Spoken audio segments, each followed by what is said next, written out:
orang yang suka mencela, masya'in yang berjalan, binamim dengan membawa adu domba.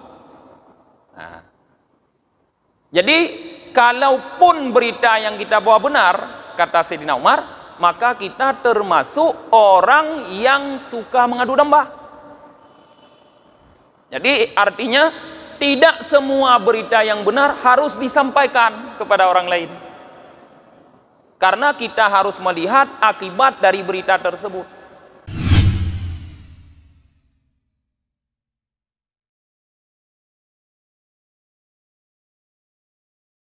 Assalamualaikum warahmatullahi wabarakatuh. Bismillahirrahmanirrahim. Alhamdulillahi rabbil alamin. Wabihi nasta'inu ala umurid dunya waddin.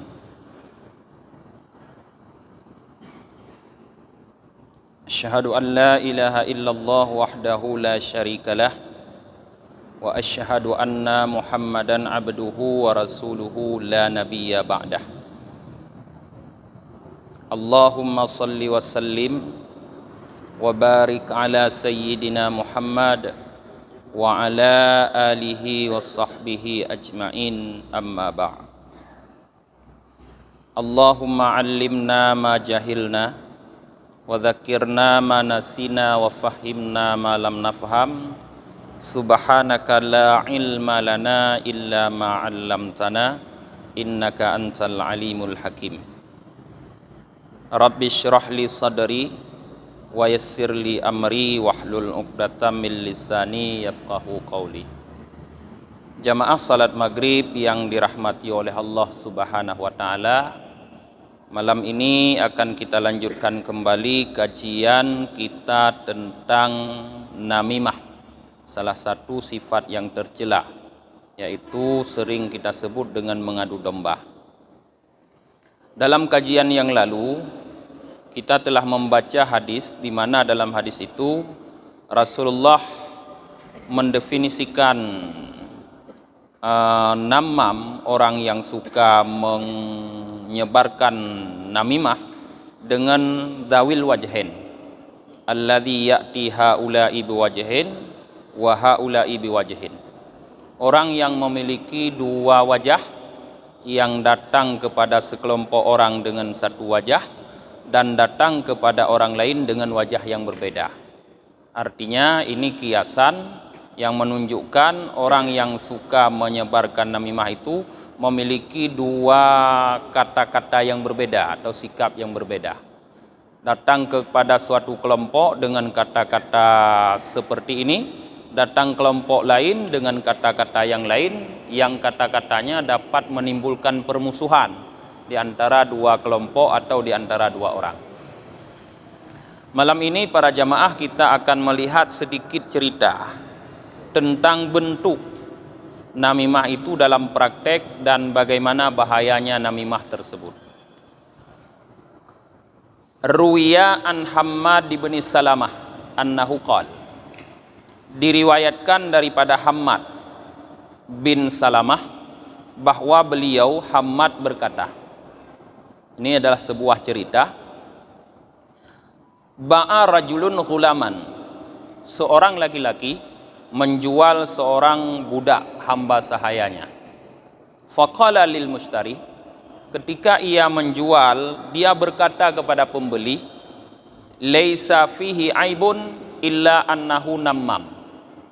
Budak yang saya jual ini, hamba sahaya yang saya jual ini tidak memiliki cacat apa-apa, melainkan dia punya sifat, dia adalah orang yang suka mengadu domba. Fastakhafahul mushtari, seorang pembeli menganggap enteng, menganggap ringan sikap hamba tersebut suka mengadu domba. Karena dia tidak menganggap itu penting, dia anggap ringan. Fashtarahu ala dzalikal aib, maka hamba tersebut dia beli dalam keadaan aib, yaitu suka mengadu domba. Setelah dia membeli, famakatsal ghulamu indahu ayyaman, maka menetaplah ghulam tersebut, budak tersebut di rumahnya, di sisinya, maksudnya di rumahnya, ayyaman beberapa hari. Artinya baru beberapa hari budak itu dibawa pulang ke rumah. Tsumma qala li zaujati maulahu, mulailah budak itu berkata kepada istri pemiliknya. Apa katanya? Inna zaujaki la yuhibbuki. Kalau bahasa kita, wahai nyonya, sesungguhnya suami nyonya tidak mencintai nyonya. Wa huwa yuridu ayyastara alaiki, dia ingin kawin lagi atau ingin memadumu. Nah, afaturidina ayyata'attafa alaiki, apakah engkau ingin agar dia tetap berkasih sayang terhadapmu? Ini sudah mulai dia mengeluarkan jurus namimahnya. Qalat, nyonyanya tersebut berkata, "Na'am." Ya, tentu iya, tentu mau. Qala laha, dia budak itu berkata kepada nyonyanya, "Khudi Musa." Kalau nyonya mau suami nyonya tetap mencintai nyonya, coba nyonya ambil pisau cukur. Wahlaki sya'ratin min batini lahyatihi idanama. Kemudian cukurlah ya jenggot atau beberapa helai rambut daripada batin jenggot tuan apabila tuan tidur. Dia sudah memprovokasi nyonyanya. Tsumma jaa ila zauji, kemudian dia datang kepada suami nyonya itu, tuannya.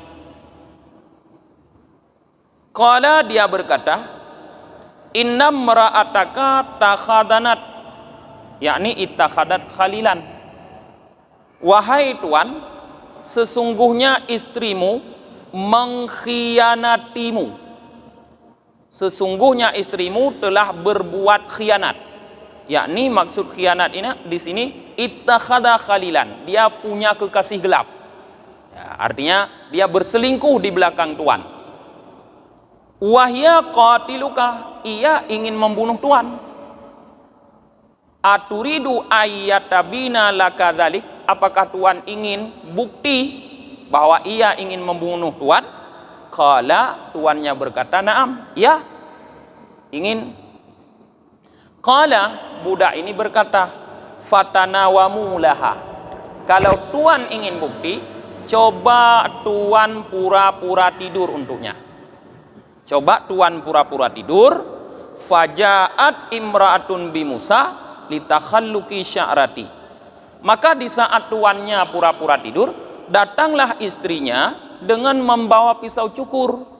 Tujuannya untuk mencukur rambut yang ada di dagu, jenggot tuannya seperti saran hambanya tadi. Fadanna zauju annaha turidu qatlahu. Maka suami yang pura-pura tidur ini menyangka bahwa istrinya benar-benar ingin membunuhnya. Fa akhadha minha Musa faqatalaha. Maka direbutlah oleh suami itu dari tangan istrinya pisau cukur, lalu dia membunuh istrinya. Faja'a auliya'uha faqatalahu. Maka karena istri ini terbunuh, datanglah wali-walinya, keluarganya istri ini, maka mereka membunuh suami istri tersebut. Dua-duanya sudah mati. Faja'a auliya'ur rajul, maka datanglah juga para wali laki-laki itu, keluarga dekat laki-laki itu. Wa waqa'al qitalu bainal fariqain, terjadilah peperangan antara dua kelompok. Nah, para jamaah, cerita ini menunjukkan kepada kita bagaimana yang pertama yang disebut dengan namimah, yang memiliki dua kata-kata berbeda. Seperti kata Rasulullah, ya'ti haula'i biwajhin wa haula'i biwajhin. Dia datang kepada satu kelompok dengan wajah seperti ini, dia datang kepada kelompok yang lain dengan wajah seperti ini. Contoh dalam cerita ini hamba sahaya yang suka menyebarkan adu domba. Dia datang kepada nyonyanya dengan mengatakan bahwa suaminya tidak mencintai ia lagi dan ia ingin dimadu dengan satu kata-kata. Kemudian setelah itu dia datang kepada tuannya, suami dari nyonya itu, dengan mengatakan bahwa istrinya berselingkuh, bahkan tuannya mau dibunuh oleh istrinya dengan kata-kata yang berbeda. Akibat kata-kata si pembantu ini, maka antara nyonya dan tuan ini terjadi pembunuhan. Inilah bentuk konkret para jemaah dari apa yang disebut dengan namimah, adu domba. Nah, sebenarnya yang diadu bukan domba orang. Cuma kenapa disebut adu domba? Karena orang yang mampu diadu itu sama dengan domba. Karena yang biasa diadu kan domba. Kalau kita mampu diadu, berarti kita juga domba.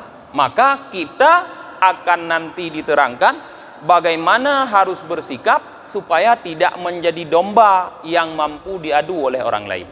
Nah, sekarang belum sampai ke situ. Masih kita membahas bagaimana bentuk konkret dari namimah. Ini kita sudah paham. Kemudian kita bisa melihat dari cerita ini para jemaah bagaimana bahayanya namimah tersebut. Dalam waktu yang sekejap, yang tidak begitu lama, bisa terjadi pembunuhan hanya dengan 1-2 kata-kata. Bahkan terjadi peperangan antara 2 keluarga karena kata-kata yang disebut namimah. Sehingga para ulama di dalam riwayat yang lain nanti menjelaskan bahwa namimah itu lebih kejam daripada sihir. Qala Yahya bin Aksam, berkata seorang ulama yang bernama Yahya bin Aksam, an-nammamu syarrum minas sahir. Tukang adu domba lebih jahat daripada tukang sihir, kata beliau. Tukang adu domba lebih jahat daripada tukang sihir. Kenapa? Wa ya'malu nammamu fi sa'ati ma fi sa'atin ma la ya'malu sahiru fi syahrin. Karena tukang adu domba itu bisa melakukan satu pekerjaan dalam satu waktu, dalam 1 jam, apa yang tidak bisa dilakukan oleh penyihir dalam 1 bulan. Lihat terjadi pembunuhan tadi dalam waktu yang sekejap. Siapa yang melakukan itu? Kenapa pembunuhan itu terjadi? Karena namam, karena tukang adu domba. Tapi kalau penyihir ingin membunuh, mungkin dalam sebulan belum terbunuh, karena pelan-pelan orang sakit, pelan-pelan baru mati. Tapi an-namam, tukang adu domba, dalam waktu sekejap dia bisa membunuh. Maka Yahya bin Aksam, seorang ulama besar zaman dahulu, mengatakan bahwa namam, tukang adu domba ini lebih berbahaya daripada tukang sihir. Jadi para jamaah, kalau kita sering mendengar ada sebuah hadis tentang malam nisfu Sya'ban, di mana Allah menerima taubat kecuali beberapa orang, di antaranya penyihir, tukang sihir, maka kita jangan lupa para jemaah, kalau tukang sihir itu jahat, ada yang masih lebih jahat daripada dia, yaitu namam, tukang pengadu domba. Mungkinkah Allah tidak menerima amal atau taubat tukang sihir, tetapi Allah menerima yang lebih jahat daripadanya? Kan tidak mungkin. Maka ya, kalau kita melihat jelek tukang sihir, maka kita harus melihat namam, tukang adu domba, lebih jelek. Maka kalau kita tidak belajar ilmu sihir, maka jangan sampai kita belajar menjadi tukang adu domba, pengadu domba. Maka kalau begitu para jemaah, hati-hati terhadap berita yang kita sampaikan kepada orang lain, yang kita share kepada orang lain, yang kita kirim kepada orang lain. Perhatikan kalimat-kalimatnya, apakah kalimat itu memancing kemarahan orang. Kalau kalimat itu memancing kemarahan orang sehingga terjadi pertengkaran antara terjadi permusuhan antara satu kelompok atau satu orang dengan orang lain, berarti kita sudah mempraktekkan apa yang disebut dengan namimah. Maka pekerjaan kita itu menurut Yahya bin Aksam lebih kejam daripada pekerjaan tukang sihir. Artinya kita adalah orang yang lebih kejam daripada penyihir, para jemaah. Nah, maka penting, kadang kita tidak menyadari, para jemaah, suka kita mengirim-kirim berita, apalagi dunia maya sekarang ini sudah heboh sekali, suka kirim-kirim berita, apalagi ini sudah tahun-tahun politik. Nah, wa yuqalu, dikatakan, amalun namam ad-darru min amal syaitan. Bahkan ada para ulama lagi yang mengatakan bahwa perbuatan namam, pengadu domba, itu ad-darru, lebih berbahaya min amali syaitan, daripada pekerjaan syaitan. Artinya pengadu domba ini lebih jahat daripada syaitan. Di atas syaitan lagi. Kalau syaitan kita anggap jahat, maka pengadu domba ini lebih jahat. Maka juga kita harus hati-hati. Nah, kenapa? Li'anna amala syaitan bil khiyal wal waswasah. Karena syaitan pekerjaannya itu memperdaya seseorang bil khiyal, dengan cara menipu, memperdaya, wal waswasah, dan membuat hati orang menjadi ragu, waswas. Dia dengan cara menipu, tidak langsung-langsung, dengan cara menipu, mengkhial, dan membuat hati menjadi ragu-ragu. Artinya tidak secara langsung, tidak berhadap-hadapan kita dengan setan. Sedangkan amalun namam, pekerjaan orang yang mengadu domba, bil muwajahah wa muayanah. Dia melakukan perbuatannya bil muwajahah, dengan berhadap-hadapan seperti dalam cerita ini, wal muayanah, dan dengan secara langsung, bukan secara menipu, bukan secara mengkhial atau dengan membuat orang ragu-ragu. Bahkan sampai di dalam cerita ini langsung orang bisa yakin bahwa dia akan dibunuh oleh istrinya. Langsung seorang istri bisa yakin bahwa dia akan dimadu oleh suaminya. Sehingga ulama menyimpulkan bahwa perbuatan pengadu domba lebih berbahaya daripada perbuatan syaitan. Mungkin kita biasa juga para jemaah mengalami seperti dalam cerita ini dalam keluarga. Mungkin karena SMS masuk, kita ribut dengan istri. Karena WA salah nomor, kita menggabuk dengan perumah dekat pakai dia. Fikir kata cewek lain ni perumah tu. Padahal nak tu so inong hanam tak tunai pikaya kirim. Menanti tanya urang inong nganuragam. Ka gabuk dan yang perumah gara-gara na urang agam kadang telefon perumah dia. Padahal hana ada depu. Mereka sengaja melakukan untuk membuat kita bercerai, berpisah.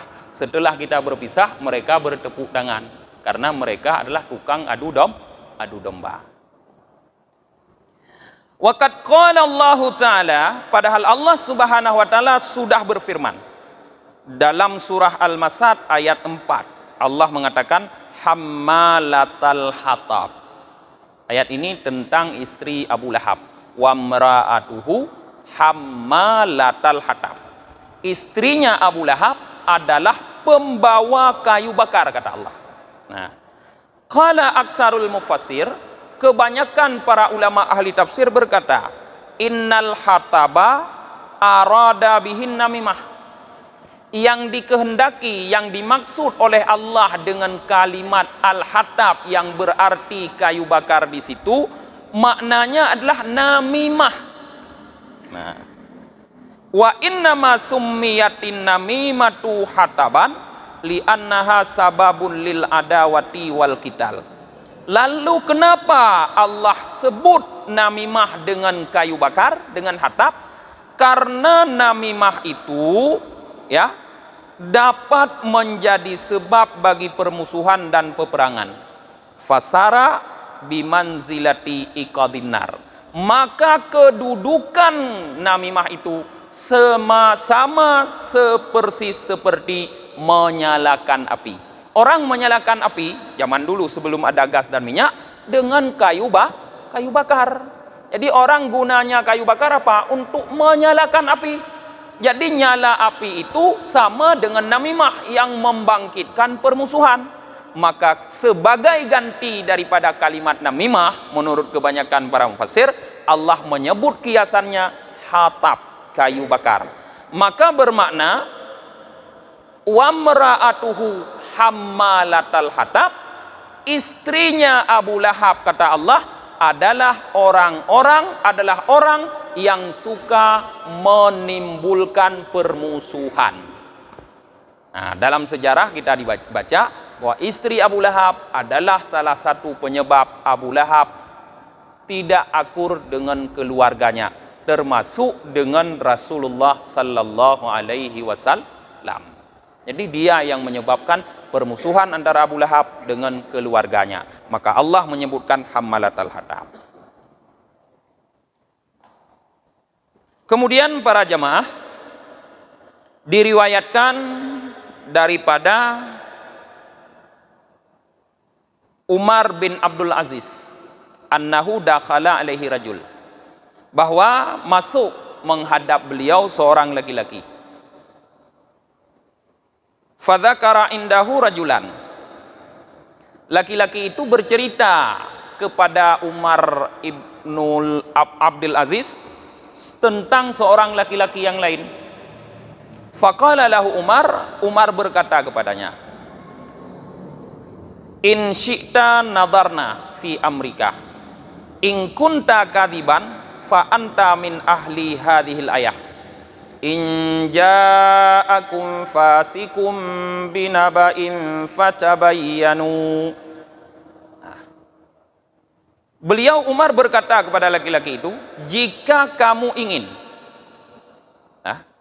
nadarna, kami akan periksa tentang kebenaran ceritamu ini.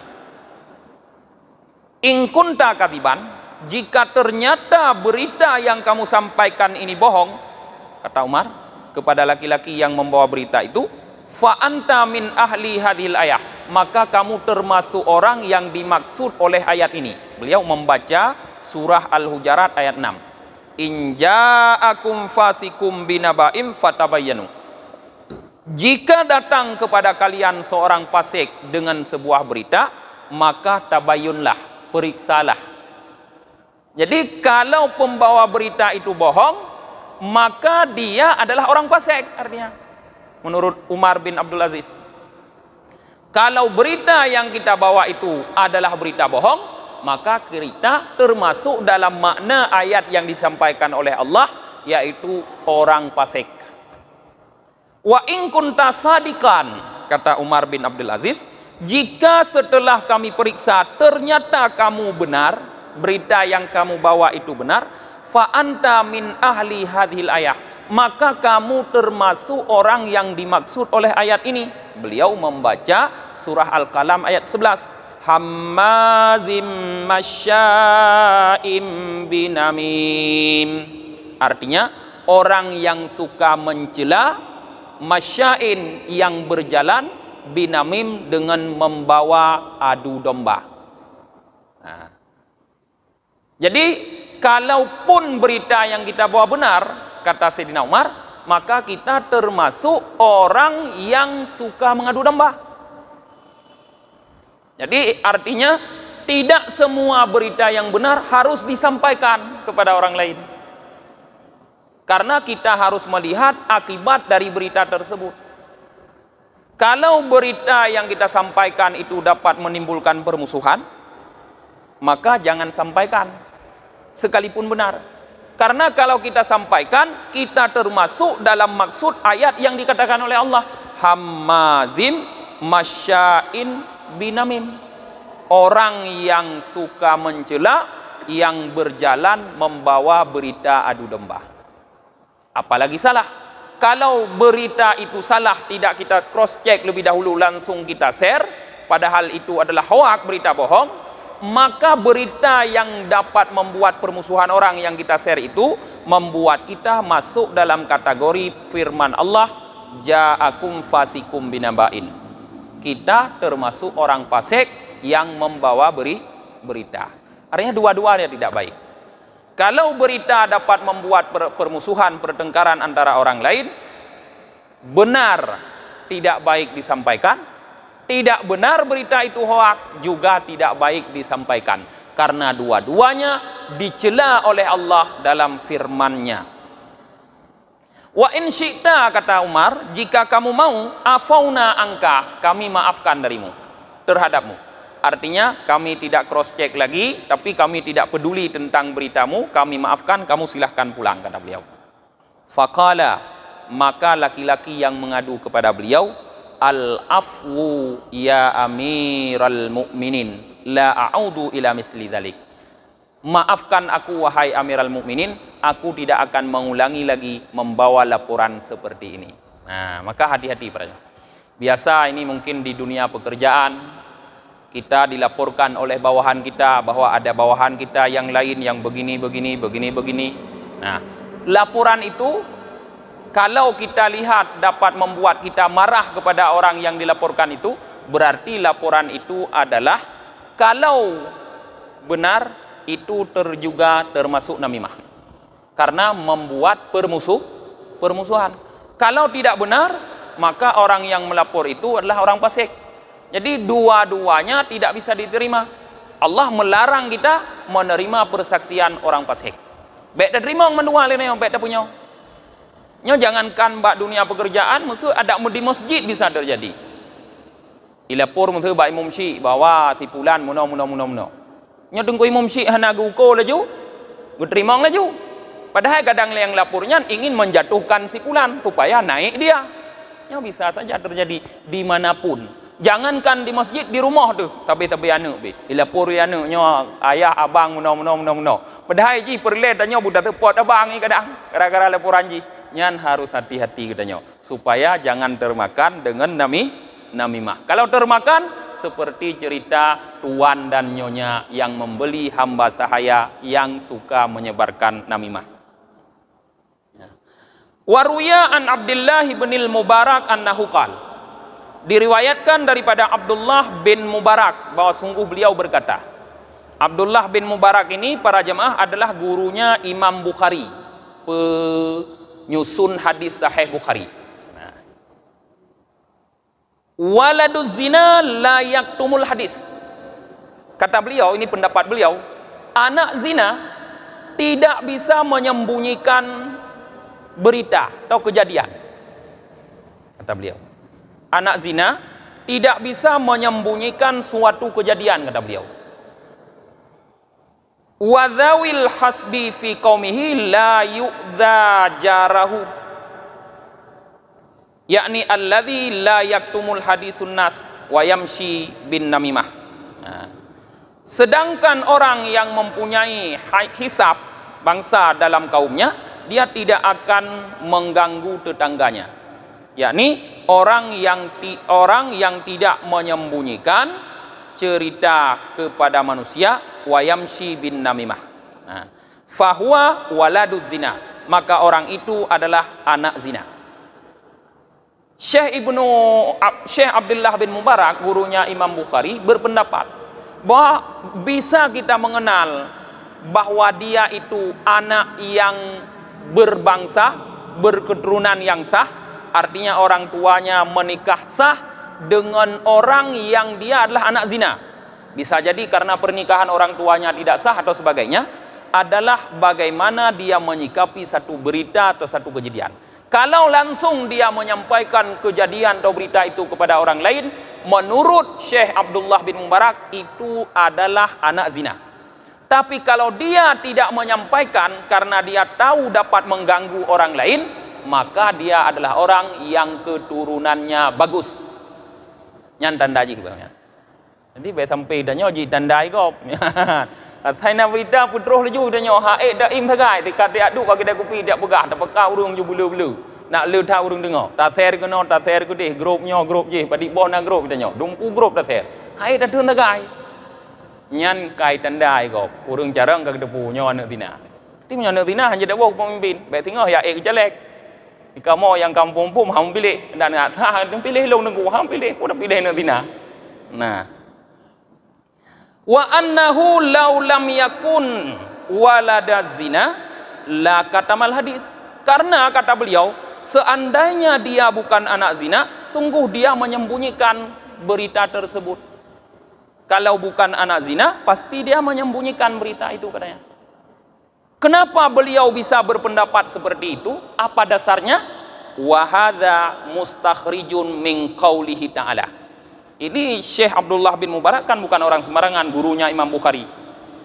Beliau berpendapat seperti ini, mengeluarkan pendapat ini dasarnya dari firman Allah Ta'ala, kata beliau. Jadi beliau mengambil dalil dari firman Allah, memahami firman Allah, yaitu hammazim masya'im binamim manna'il lil khairi mu'tadin asim utulim ba'da dzalika zanim. Surah Luqman ayat 11 sampai 13.